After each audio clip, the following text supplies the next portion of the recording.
Vitória do governo, o Tribunal de Justiça acata pedido e contêineres do complexo da penitenciária da Agronômica vão continuar funcionando. Os magistrados alegam que não há espaço para a transferência dos mais de 200 presos que ocupam o espaço atualmente. Eleição para diretor de uma escola no sul do estado vai parar no Ministério Público.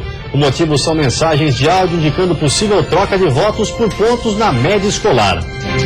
Negociação. Defesa Civil está acertando os últimos detalhes para a instalação do novo radar meteorológico de Santa Catarina, que vai ficar no oeste do estado. Ampliando opções, ministro do Turismo anuncia na capital novos destinos de voos a partir do aeroporto de Florianópolis. E ainda os jogos dos catarinenses que ainda buscam pontos preciosos para a permanência na Série A do Campeonato Brasileiro.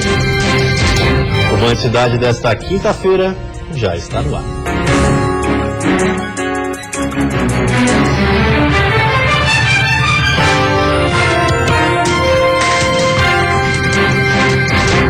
Olá, boa noite. Olá, boa noite. A partir de agora, o sistema prisional de Santa Catarina está oficialmente em estado de alerta. A decisão vale por 6 meses e tem como justificativa a necessidade de medidas urgentes, como a ampliação de vagas. Com a decisão, o governo tem a possibilidade de contratar empresas para obras com mais agilidade e com dispensa do processo licitatório. A justificativa da está em situação precária e precisa de ações urgentes, principalmente na Grande Florianópolis. O problema maior está na construção de novas unidades na região, que está funcionando com superlotação. O governo vem encontrando dificuldades em negociar espaços para as obras com os prefeitos. E nessa época do ano, a preocupação aumenta. Durante o verão, há um aumento de 20% a 25% no número de presos no litoral. O Tribunal de Justiça analisou hoje o mérito do mandado de segurança da Secretaria de Justiça, que pede a prorrogação por 1 ano do fechamento da ala de 25 contêineres no complexo penitenciário da capital.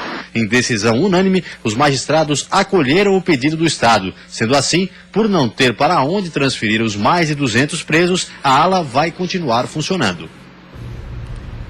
Mudança na saúde pública da Grande Florianópolis. A maternidade do Hospital Universitário está em reforma e só deve reabrir no final de dezembro. As obras já começaram e o novo centro obstétrico do Hospital Universitário deve ficar interditado por 1 mês. O diretor do HU explica que a licitação para a escolha da empresa vinha acontecendo desde junho e que não foi possível deixar o setor aberto. Nós temos que estar preparados porque alguma dessas unidades, em algum momento, tem que fazer suas reformas necessárias para ter segurança do paciente, para que o paciente não corra risco. As medidas são requisitos da vigilância sanitária para a renovação de um alvará. E os itens incluem troca do forro, pintura, revisão elétrica e hidráulica. Os partos vão precisar ser transferidos para outras unidades, mas os atendimentos de pré-natal e após o nascimento não devem ser interrompidos. Hoje mesmo recebemos 4 mulheres e 4 crianças vindas do regional, e com isso a gente colabora na cidade. O HU faz em média 6, no máximo 7 partos por dia, 3 para cada uma delas a mais, e a gente vai estar aqui na condição de continuar internando essas pessoas. Com a demanda represada, o diretor da maternidade Carmela Dutra, no centro da capital, teme que alguns procedimentos sejam prejudicados. Ele diz que só neste primeiro dia a unidade teve alta de 40% no movimento. Talvez nós tenhamos que comprometer um pouco as nossas cirurgias eletivas, né, para transferir partos para o centro cirúrgico, e com isso nós vamos ter que cancelar as cirurgias eletivas. Quando eu digo cirurgias eletivas, são cirurgias de útero, cirurgias de trompa, ovário, enfim. Em nota, a Secretaria de Estado da Saúde informou que foi pega de surpresa e que já está tentando amenizar os impactos da mudança. Em reunião com os Ministérios Públicos Estadual e Federal, um acordo foi proposto para que o HU tente manter alguma estrutura, mesmo que improvisada, funcionando no local. Se eles conseguissem absorver pelo menos 50%, já nos ajudaria muito. E a seguir, a Defesa Civil está acertando os últimos detalhes para a instalação do novo radar meteorológico de Santa Catarina. E ainda eleições dos diretores nas escolas está gerando polêmica em Tubarão. Um áudio em que professoras estariam pedindo votos em troca de notas foi divulgado.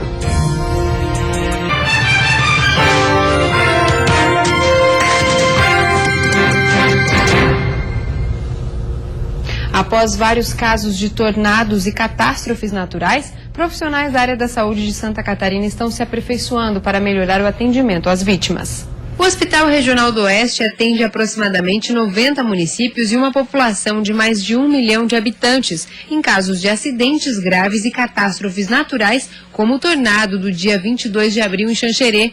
Foram transferidas várias vítimas para a unidade de Chapecó, que é referência em diferentes especialidades. Mas para tentar aperfeiçoar e otimizar o atendimento de catástrofes nessa região, funcionários do Hospital Regional do Oeste, bombeiros e SAMU participaram de uma capacitação. Não só visa treinar, preparar, se adequar aos novos protocolos, mas também trazer o conhecimento que cada grupo tem na sua área específica de atuação e onde é que a gente pode fundir tudo isso para ter um resultado melhor. Santa Catarina é uma das rotas de grandes catástrofes e o oeste do estado é a segunda região com maior incidência de tornados. Em abril deste ano, no município de Xanxerê, 4 pessoas morreram e mais 30 ficaram feridas após a passagem de um tornado. Muitas dessas vítimas foram socorridas com auxílio de populares até a chegada do Corpo de Bombeiros. Mas o comando alerta: é preciso melhorar as informações para os profissionais da saúde e também para a população.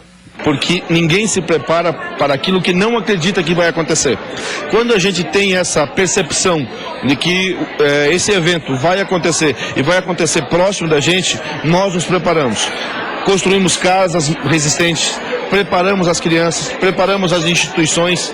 Então, o tornado de Xanxerê mudou a percepção das pessoas para a existência desse fenômeno. Dr. Cláudio Azevedo é major do Exército e foi coordenador do atendimento às vítimas da Boate Kiss em Santa Maria, onde mais de 200 pessoas morreram após o local pegar fogo. Ele relatou experiências e apontou problemas que devem ser melhorados durante o socorro de um grande número de vítimas. O que aconteceu naquele dia é que até a gente montar uma central de crise, você tinha muitos voluntários, mas agindo de forma isolada. Então, você começa um atendimento e aí você acaba não dando sequência, porque vão chegando mais vítimas, você já larga um, vai para o outro.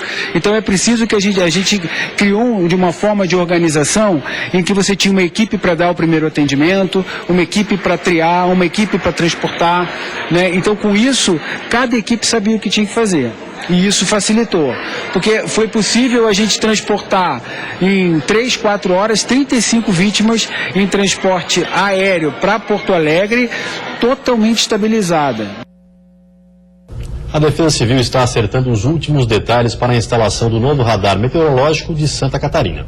Após levantamento feito por uma equipe técnica da Defesa Civil, Centro Nacional de Monitoramento de Alerta de Desastres Naturais e o Instituto Meteorológico do Paraná, o Morro da Antena, local mais alto de Chapecó, foi escolhido para a instalação do equipamento. E agora o passo seguinte, que nós vamos fazer é a negociação do terreno, O Estado entra com um pedido de desapropriação, da área escolhida, e também a negociação com o proprietário, para fazer uma negociação amigável. O suporte da torre para o radar tem 15 metros e algumas peças são importadas dos Estados Unidos. De acordo com a Defesa Civil, até o início de 2016, deverá estar concluída a licitação que vai escolher a empresa vencedora para instalar o radar meteorológico em Chapecó. A expectativa do investimento é de 10 milhões de reais. Que até o final de 2016, até dezembro de 2016, o radar já esteja em fase de teste, já esteja instalado, pronto, e os testes já estejam ser feitos, os primeiros testes de imagem, estejam sendo realizados. Para a população da região oeste do estado, que neste ano já sofreu com um tornado em Xanxerê, enchente em Coronel Freitas e granizo no município de Chapecó, o investimento será bem-vindo. Acho muito bom.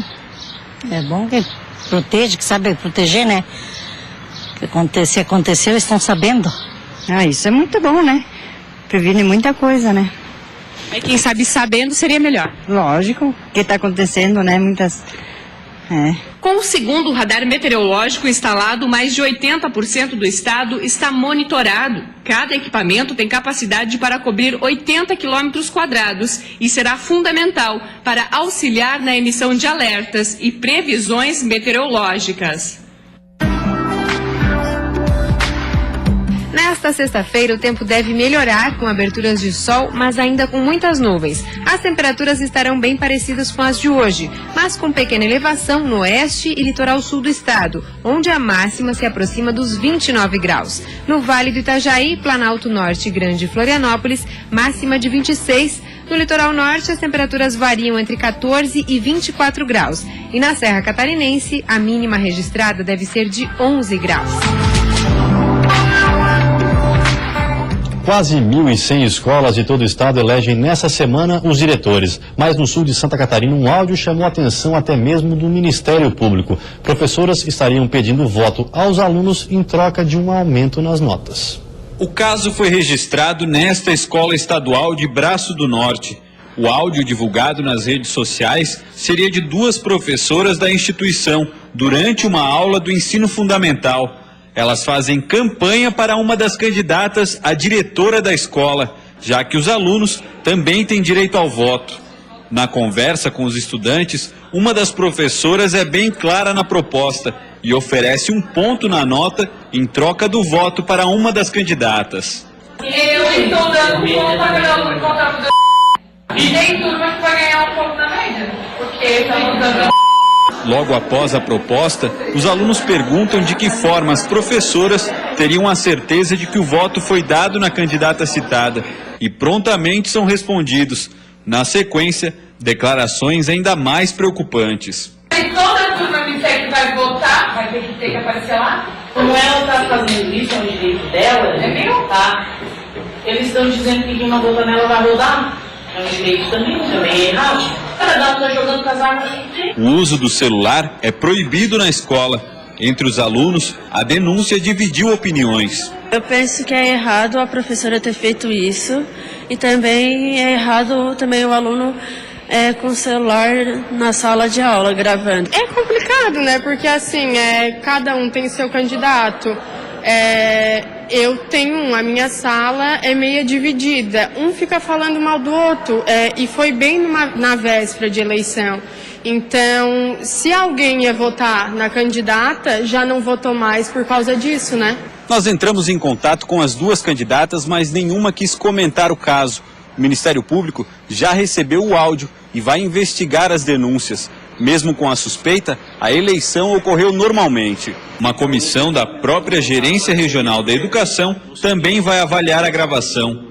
Um parecer deve ser emitido na semana que vem. Na verdade, nós temos que identificar primeiramente, o que ocorreu, para depois aí sim buscar as informações e o critério a ser julgado e que possa talvez interferir no resultado ou no que ocorreu a eleição. Para este delegado, com experiência na defesa do Estatuto da Criança e do Adolescente, a suposta atitude das professoras vai contra os direitos básicos do Estatuto.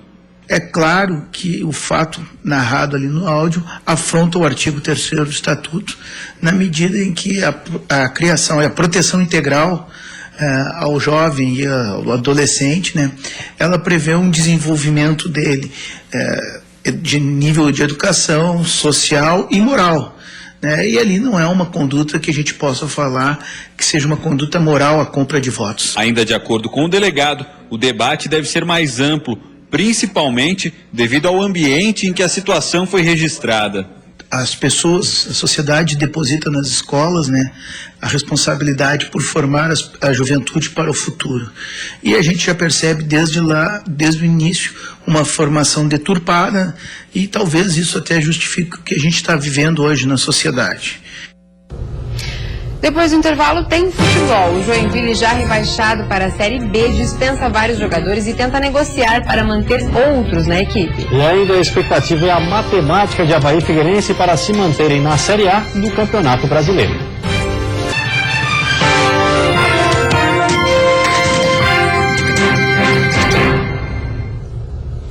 Uma lei que proíbe a propaganda de chupetas, mamadeiras e leite em pó no Brasil causa polêmica. A intenção é estimular o aleitamento materno, mas muita gente vê um exagero na medida. Está proibida a propaganda e qualquer ação promocional. Embalagens e rótulos não poderão ter imagens de crianças, ilustrações, nem exibir palavras como baby e kids. Os produtos devem ter mensagens indicando a faixa etária. Fórmulas infantis, por exemplo, terão aviso que só devem ser usadas quando há indicação médica. Já os chamados alimentos de transição, como papinhas, não devem ser consumidos por bebês com menos de 6 meses. O objetivo da medida é estimular o aleitamento materno e regular a alimentação infantil até os 3 anos de idade. Assim, os bebês não rejeitariam a amamentação ao ter contato prematuro com a mamadeira e a chupeta. Foi o que quase aconteceu com o Joaquim, de apenas 8 dias. A mamadeira é muito mais fácil para ele, a pega é diferente, né, a sucção. Então, depois, para readaptar, né, ao leite materno, foi um processo um pouco difícil. A gente não quer nunca um bife duro, a gente quer sempre um filé mignon, que é aquele que, né, você mastiga, ele dissolve na sua boca. A mesma coisa o bebê, então ele já, peraí, mas esse é mais fácil. Claro que existem situações especiais, né, de orientação médica mesmo, que o bebê vai ter que receber um outro tipo de alimento, mas no conjunto, na grande maioria, não há necessidade. Agora, empresas e estabelecimentos comerciais têm 1 ano para se adaptarem às novas regras. Se depois desse período houver o descumprimento da lei, o local pode ser até interditado. E a multa pode chegar a R$ 1,5 milhão de reais. Embora reconheça a importância do aleitamento materno, o diretor legal do CONAR, conselho que regula a publicidade no país, vê com preocupação tantas restrições. Não se faz a coisa propositiva, se faz sempre a coisa restritiva. Acho que muito melhor seria que se usasse inclusive a publicidade para educar a população. E agora o futebol. Faltando 2 jogos para o fim da Série A, a expectativa cresce entre os times de Santa Catarina, principalmente entre os outros 2 que correm risco de rebaixamento, Avaí e Figueirense. No sábado, às 5 horas da tarde, o Figueirense enfrenta o São Paulo no Morumbi. O alvinegro faz o primeiro jogo da rodada. Portanto, os outros times que lutam contra o rebaixamento já vão saber o que precisam. Mas como não tem como mudar isso, o jeito é esquecer e pensar no jogo como uma final, já que o Furacão tem que somar pelo menos mais 3 pontos. E se o Figueirense quer salvar o ano com a permanência na Série A, o tricolor paulista precisa vencer para permanecer no G4. São 2 finais. Para o São Paulo vai ser como uma final também, que querem classificar para a Libertadores e salvar o ano. E para a gente também é uma decisão, porque a gente também quer salvar o nosso ano, quer deixar o Figueirense na primeira divisão. Então eu creio que vai ser um jogo muito difícil, onde tem vários fatores que a gente pode tirar proveito. Lutar contra os números também é problema no Avaí, que enfrenta a Ponte Preta sábado às 9 horas da noite na ressacada. As chances de rebaixamento são de 80%, segundo a Universidade Federal de Minas Gerais. E tem mais números e esses são grandes. Salários atrasados de setembro e outubro. Mas talvez o pior seja o de gols sofridos. Já são 59, uma média de 1,6 gols por jogo. Em todas as edições do Brasileiro, por pontos corridos, desde 2003, todos os times que tiveram a pior defesa do campeonato foram rebaixados. Usar o fator casa, usar o fator torcedor, para que eles venham aqui e nos apoiem. E a gente dentro de campo impõe o nosso ritmo de jogo e faça o melhor para que possamos sair com a vitória. A Chapecoense, já garantida na Série A do ano que vem, recebe o Goiás domingo às 6 horas da tarde. Na 13ª posição com 47 pontos, o Verdão quer somar pontos nos 2 últimos jogos para garantir a vaga também na Copa Sul-Americana. E o Joinville, já rebaixado para a Série B, joga com o Cruzeiro domingo à tarde em Belo Horizonte. E o planejamento para o ano que vem já começou no clube. 7 jogadores assinaram a rescisão contratual e não atuam mais pelo Coelho. Outros 14 atletas têm contratos encerrados no fim do ano. A diretoria vai tentar a renovação com eles, mas tudo vai depender do acerto financeiro. Tem alguns jogadores que a gente tem dúvida da permanência, tem outros jogadores que a gente vai ter que negociar a parte financeira, que a gente gostaria que permanecesse, mas em função de estar jogando Série A, conseguiram contratos um pouquinho acima do padrão da Série B. Então, quando eu falei que era pura especulação, é especulação mesmo, porque a gente não tem ainda fechada a lista dos jogadores que vão sair e os jogadores que vão permanecer. E pela última rodada da Série B, o Criciúma entra em campo amanhã apenas para cumprir tabela. O Criciúma chega à última partida já sem pretensões no campeonato. Não era bem o fim de ano que os torcedores esperavam. No sonho do Carvoeiro, esta seria uma semana de festa pelo acesso. Missão que vai ficar mesmo para o ano que vem. O jogo contra o CRB é em clima de fim de feira, já que os dois times entram em campo apenas para cumprir tabela. O Criciúma já começa a planejar o ano que vem. O foco nessa semana foi a negociação com o São Caetano, pela permanência de um dos destaques do Tigre na temporada, o goleirão Luiz. Já que o fim do ano não foi aquele dos sonhos, que pelo menos termine com boas notícias para a torcida do Criciúma. E a seguir, novos destinos. O aeroporto de Florianópolis vai ampliar os voos. O anúncio foi feito hoje pelo ministro do Turismo.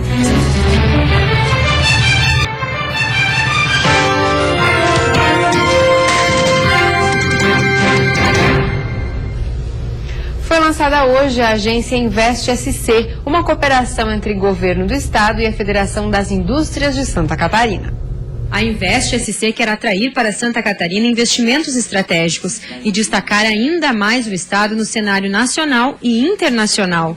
Então, com essa mão dupla de ação, reconhecendo quem vai investir e oferecendo as qualidades de Santa Catarina, que na minha opinião são as melhores que nós temos no nosso país, nós vamos conseguir evidentemente mais investimentos aqui no nosso estado. E há motivos para indústrias e empresários escolherem Santa Catarina para investir. Em 2014, o estado foi líder na geração de empregos no Brasil. Além disso, 27 cidades catarinenses estão entre as 100 brasileiras com o melhor índice de desenvolvimento humano. O PIB do estado é o 6º maior do Brasil. E para o presidente da Fiesc, há ainda potencial para ampliar estes números. Nosso objetivo é atrair para Santa Catarina indústrias que ainda não fazem parte da nossa cadeia produtiva. No seguinte sentido, nós somos grandes importadores de insumos e matérias-primas e nós queremos produzi-las aqui em Santa Catarina. Formulada com base na experiência de várias agências de investimento do mundo, a Invest SC vai atuar a partir de hoje na forma ativa de captação e no assessoramento dos investimentos produtivos do Estado. É a primeira agência deste tipo criada no Brasil com uma parceria entre o Estado e a indústria. Essa é mais uma política anticíclica do governo de Santa Catarina, para manter o nosso crescimento e desenvolvimento. 60 milhões de brasileiros já são adeptos do turismo nacional, mas o número ainda é considerado baixo, tendo em vista o potencial do país e de Santa Catarina com a alta do dólar. O momento é propício para esse crescimento e uma mudança no Aeroporto Internacional Hercílio Luz foi anunciada hoje pelo ministro do Turismo aqui na capital. Quem viaja de avião pode comemorar o novo destino. O aeroporto de Florianópolis vai passar a operar um voo direto entre a capital e Foz do Iguaçu, no Paraná. Nós teremos também toda a região ali, norte do Paraná, o Paraguai e a Argentina, por se tratar de uma tríplice fronteira, também terão acesso direto à cidade. Então, eu não tenho dúvida que o voo será um sucesso e vai representar efeitos muito positivos na economia da nossa cidade. A nova rota abre caminhos também para o trajeto inverso. A expectativa é trazer ao estado os turistas nacionais e até estrangeiros que passam pelas cataratas do Iguaçu, um dos pontos turísticos mais visitados do país. Cito um exemplo, o turista chinês que visita Foz do Iguaçu de maneira muito significativa.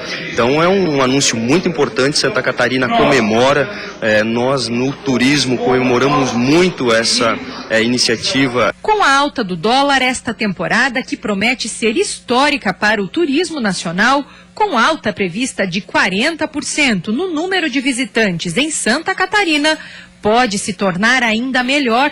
Mas o próprio ministro Henrique Eduardo Alves admitiu que o Aeroporto Internacional Hercílio Luz não tem condições de abrigar este crescimento. Eu registrei que o aeroporto hoje de Florianópolis não está à altura da potencialidade do estado de Florianópolis, da sua força econômica, do seu poderio turístico, mas a tentativa já determinou que no próximo ano será feita a concessão de um novo aeroporto. Eu até sugeri que trouxesse aqui Miss Padilha para que pudesse examinar o projeto arquitetônico, como foi construído, como está sendo examinado, para que haja uma participação do trade turístico, dos gestores locais, para contribuir para que venha ser um projeto que venha resgatar todo esse sofrimento que vocês estão tendo aqui com esse aeroporto, se assim podemos chamá-lo, atual. A A agenda ministerial começou de manhã. O ministro esteve em Balneário Rincão, no sul do estado, onde participou de um evento para a integração da Serra e do litoral catarinense